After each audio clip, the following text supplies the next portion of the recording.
This video will quickly cover all the most common ways that native Spanish speakers say yes, no, maybe, and everything in between. You'll have plenty of sentence examples to show you how to sound like a native speaker when using these words, and you'll learn some good ways to practice. Note that this video, like all of my videos on adverbs, will build off the foundation laid in Video 1, titled Most Common Spanish Words, Adverbs Part 1. Just search YouTube for Most Common Spanish Adverbs, and you'll be very quickly enlightened on the essence of how Spanish adverbs work. Right now, we're focused on the words that you see displayed here.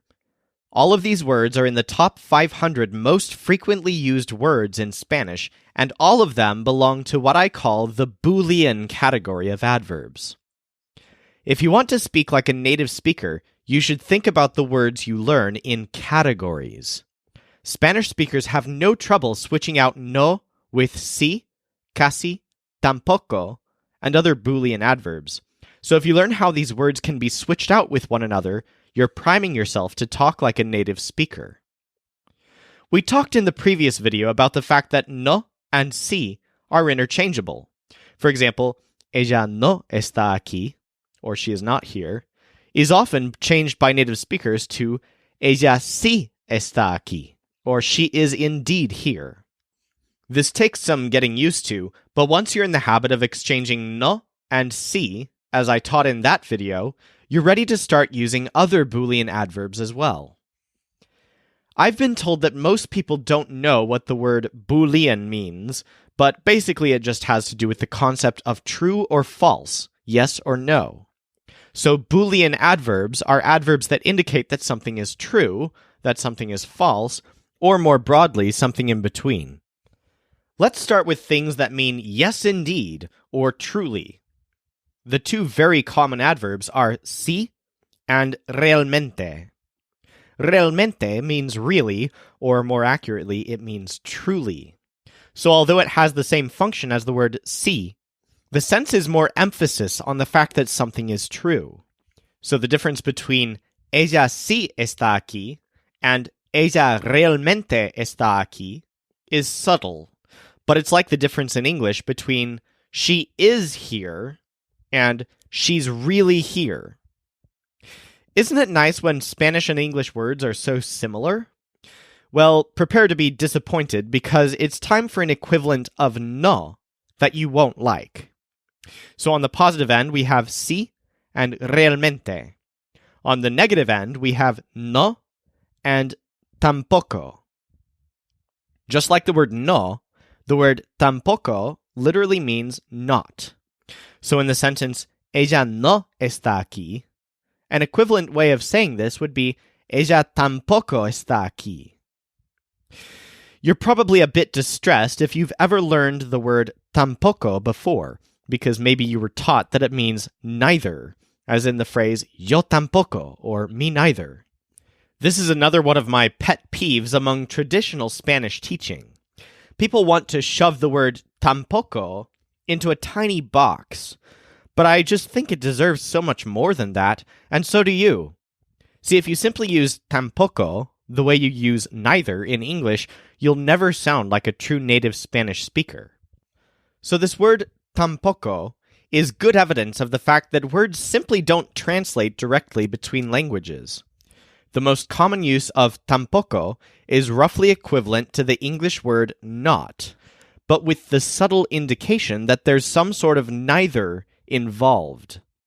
As a surreal example, if I was particularly dishonest about my personal location, I might say, I'm not here, or yo no estoy aquí.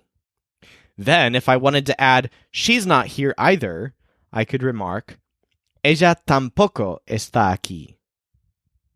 As you can see, the function of tampoco in that sentence is equivalent to the function of the word no. It simply negates the sentence. I'm more likely to use it in cases where I would use either or neither in English, but I didn't end the sentence with tampoco. Instead, I used it correctly in place of the word no, or not. This is going to take a bit of practice, and perhaps quite a bit of retraining for you if you've been practicing tampoco incorrectly.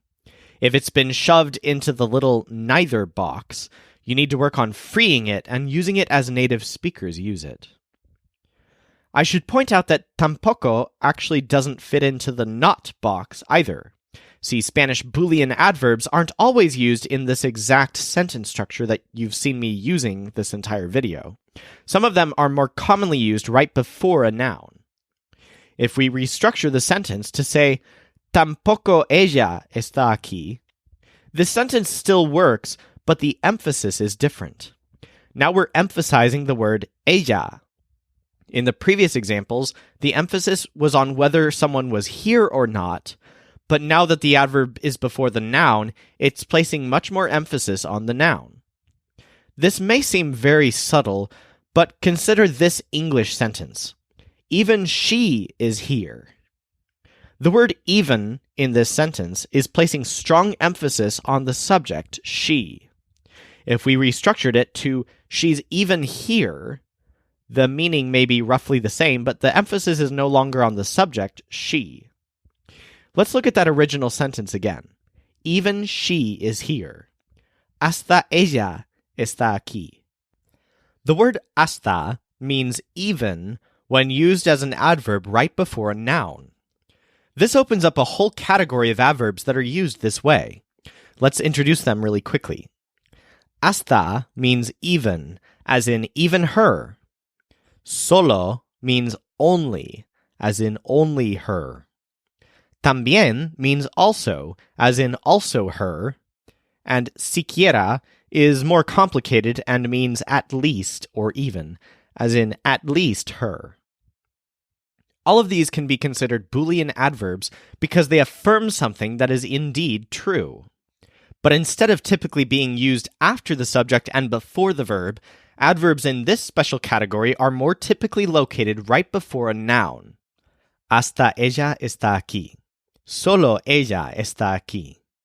También ella está aquí. Okay, you'll probably notice that I left out siquiera in this list. While this word could possibly be used in the sentence the same way, siquiera ella está aquí, actually, this use of siquiera is not very common. Siquiera tends to be a pleading or requesting adverb. Here's a separate example that's more typical. I want someone to be here, at least her.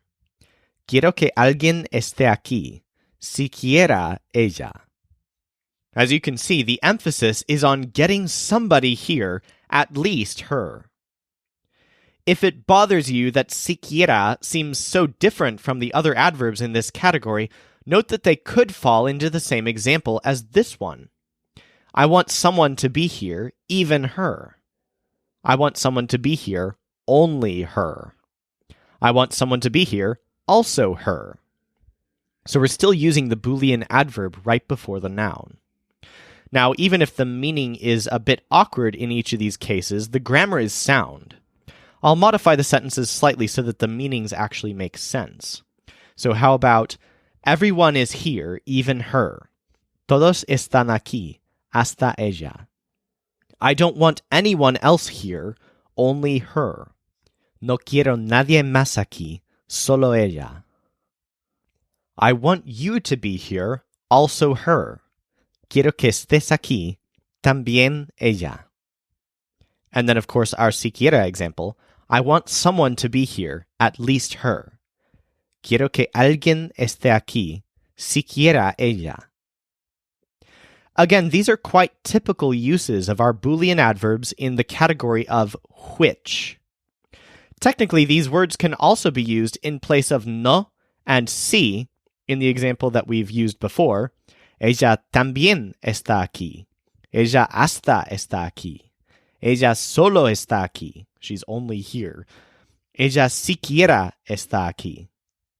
So this changes the emphasis, but it's more valuable to practice their most typical use, which is right before a noun. So let's quickly review our words now. We have standard positive Booleans, sí and realmente. We have standard negative Booleans, no and tampoco. And then we have some positive which adverbs, which are hasta, también, solo, and siquiera. Now, how about some negative which adverbs? Well, there's only one really common one, and it's actually technically a combination of two words, so it's ni siquiera. This word combination is so common that it's worth teaching as a single word. In fact, about 80% of the time that you hear the word siquiera, it's not in the examples that we just gave. Instead, it's in the phrase ni siquiera. Ni siquiera simply means not even. So just like our other which adverbs, it's most often used right before a noun. Not even she is here. Ni siquiera ella está aquí. Or using our other sentence structure, nobody is here, not even her. Nadie está aquí, ni siquiera ella.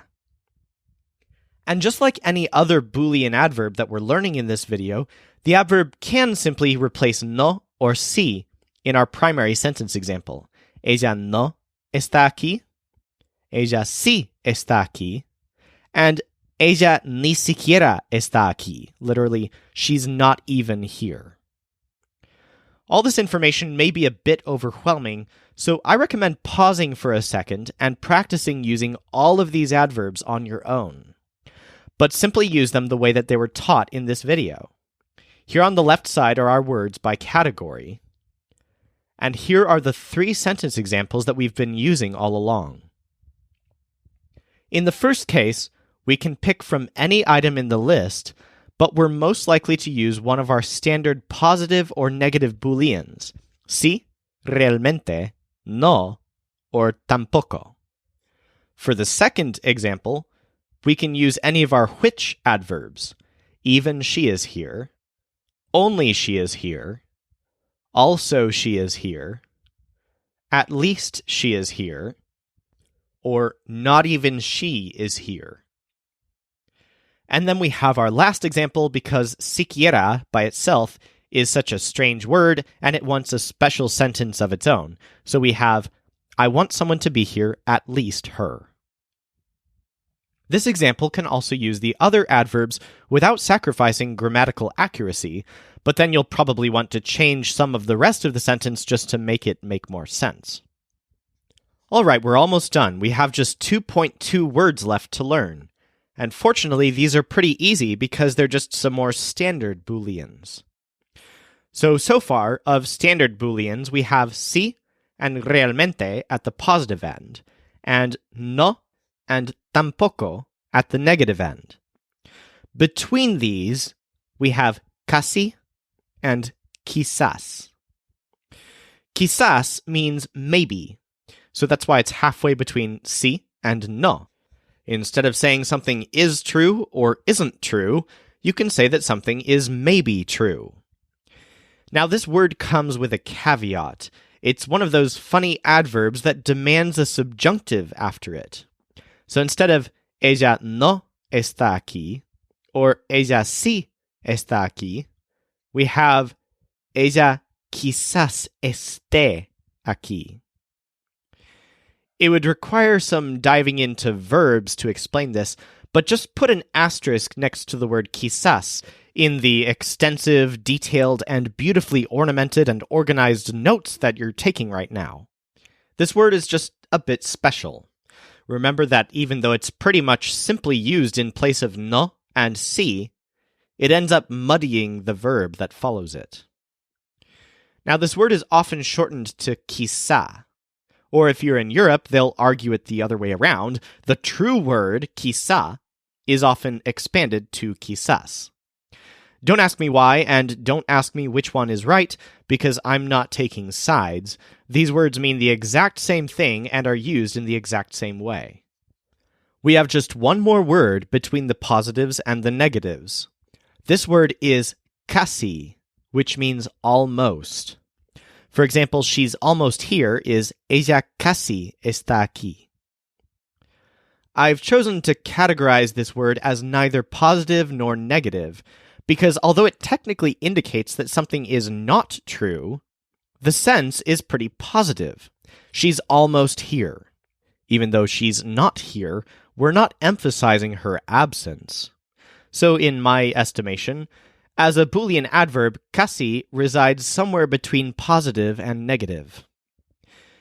To review this entire video, I'm going to say some sentences in English, and I want you to predict the Spanish sentence. There will be a sentence example of each of our words, but presented in a random order. So, first sentence, she's maybe here. What's the Spanish? Ella quizá esté aquí. As a side note before we continue, if you don't know some of the other words in the sentence, such as esté, at least just predict the adverb as well as how the sentence is going to be structured. Do note, however, that all the other words in this video are among the top most frequently used words in Spanish, so they are worth learning. All right, let's go on. The next one is, only she is here. That's right, solo ella está aquí. She's almost here. Ella casi está aquí. She is truly here.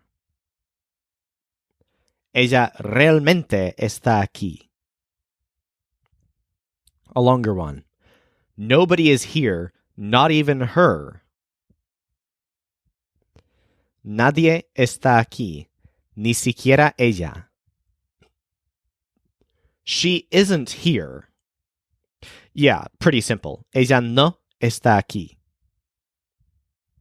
I'm here, also her. Yo estoy aquí, también ella. She is not here either. Now, before you get upset at me, technically this sentence will literally mean she is not here, but with a subtle invisible focus on either. Right, it's ella tampoco está aquí. Literally, she is not here, since tampoco is just a synonym for no, or not. Even she is here.